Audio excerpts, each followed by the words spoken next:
I'm Jacob, I'm 18 years old and I'm from Irvine. I'm Samuel, I'm also 18 years old and I'm from Dundee.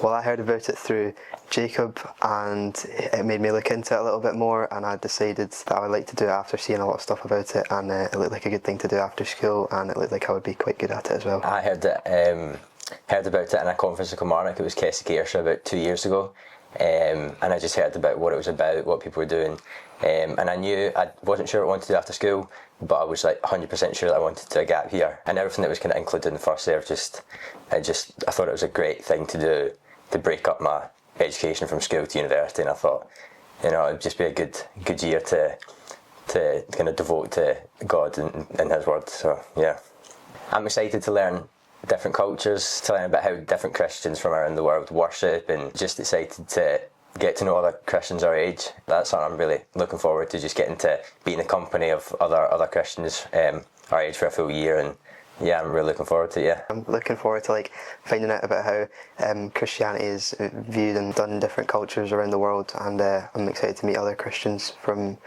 different cultures and learn about how they do stuff as well.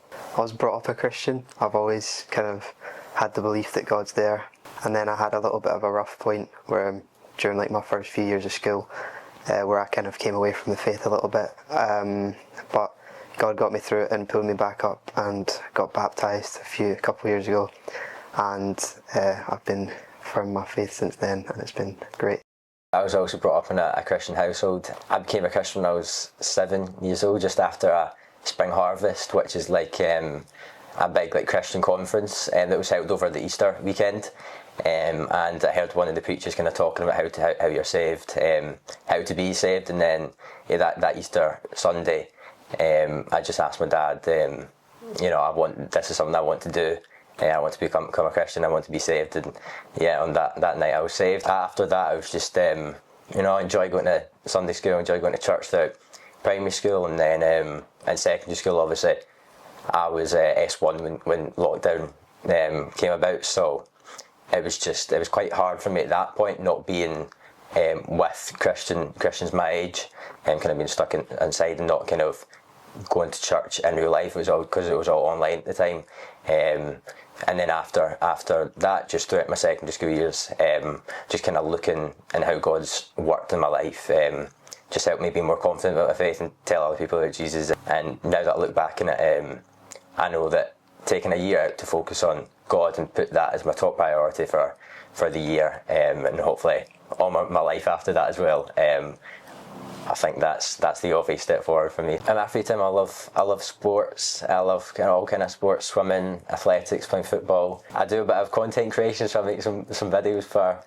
social media platforms and stuff. I do that in my free time as well, and I love going out with my friends, going to the beach, all that kind of stuff. I love doing sports and stuff. I like doing diving and football and basketball and stuff, and I also like doing some video editing or playing some games as well. I like that. I think mine just has to be the classic John 3:16 for me. I think it just sums up, if I could tell one Bible verse, I would think that would be the one that encapsulates the gospel in its fullest. I would say John 3:16 for me. If I was going to tell somebody a Bible verse, I would always give them John 3:16, but my personal favourite is Psalm 23 as well, because that's just a really good passage and I really like it. Being able to do it together is really awesome.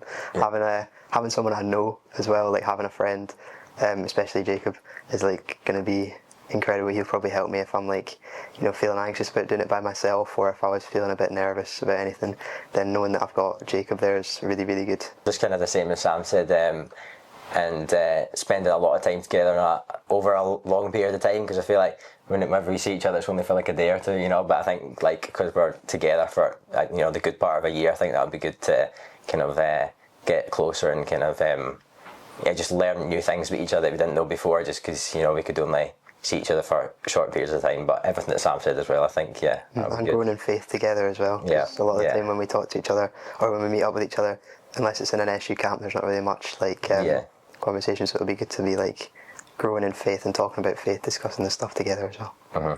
For Learn to Serve, we're going to be going to Tilsley College in Motherwell, And then for serve locally, I'm going to be serving at a church in Newcastle called Regent Chapel. And then for serve locally, I'm going to be at CrescentChurch in Belfast. And then for serve globally, we're hoping to go to South America after, and that'll be for a longer period. So I think Tilsley College is for about a month, and then the serve locally in the UK, so Belfast for me and Newcastle for you will be about 2 months, and then the serve globally will be roughly 4 to 6 months.